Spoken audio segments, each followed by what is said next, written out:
Good stuff. And on hiring, what's that looking like? How many of you are there at the moment? So 3, we've just given someone a job offer, and we're hiring another one at the moment, and then looking to kind of hire a growth marketer in the next couple of months. I think my biggest challenge has been a diversity thing, that when you're growing a tech company, you expect the people applying for the job and reaching out for the job to be guys. Mm-hmm. And that's a real challenge for me, that I'm a female founder and I want to have a really diverse team. But when you're recruiting engineers, it's almost impossible. Right. I downloaded LinkedIn Recruiter and I put in my search, as a recruiter would do. And I go through 5-6 pages worth of people, hundreds of candidates, and see 2 or 3 women. Mm-hmm. And it's difficult because you want to build a team that's diverse and inclusive. And I want to know when the most amazing female engineer comes along, she's going to look at my team and think, that's something I want to be a part of. Yep. So yeah, that's the challenge I'm finding at the moment in terms of quality of candidates. They're pretty good. I think that, there was the Great Resignation. People are looking for jobs that are fulfilling. Mm-hmm. I think people like the idea of working in a startup and really being part of something great and something big. I had people with 10, 12 years experience at Goldman Sachs applying for my entry-level job, and I was just flattered that they felt that that was something that they would even consider. Yeah. Have you learned anything specific from the hiring process so far?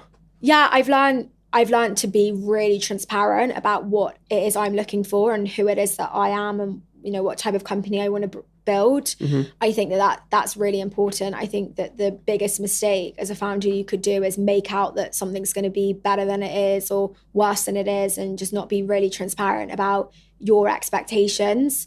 And I found that in doing that, you get better quality candidates because you're really aligned from the outset around what it is that you're striving to achieve. Absolutely. And on the diversity point, I definitely hear that.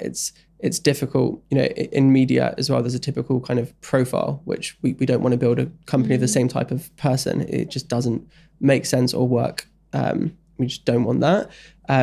So have you found any kind of avenues to improve the situation for your business? Yeah, so I find, there are a lot of organizations that are encouraging women in tech. And I actually found when I reached out to the female candidates and explained that I'm the female founder and I really want a tech team full of women, I got better responses than my co-founder did, because I think that the female engineers respected what I was doing and why I want to build a diverse tech team. Mm-hmm. So whereas I reached out to 10 women and got 4 replies, he reached out to 10 and got 1. So it does just show that women respect women, and we're all kind of in it together, wanting to strive for a better tomorrow, as we call it. Love that.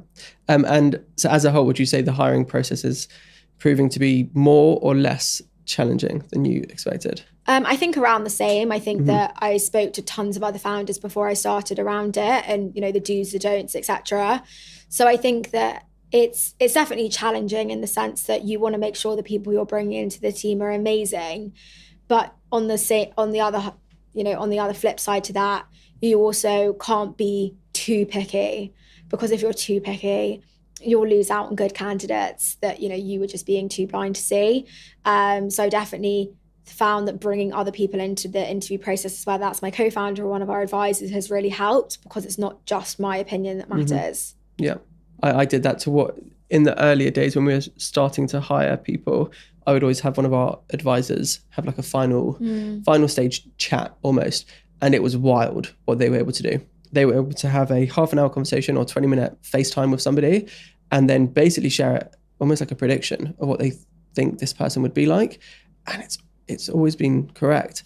And I just think, how the hell can you get that from, 20 minutes of conversation? How can you tell that somebody's going to probably stay with the business for X amount of time, or is probably going to be really great at some stuff, but it's definitely going to lack in? It just completely blew my mind. That's amazing. Yeah, and so being able to watch those people do that as well has then enabled me to think more critically, because a lot of it is about reading between the lines. Everyone's going to give a good answer in an interview, but it's how can you kind of really understand the person, really get what's driving them, and so on. Yeah, I love it when people join an interview in a shirt and tie as well for a startup. Yeah. I always feel the underdressed one.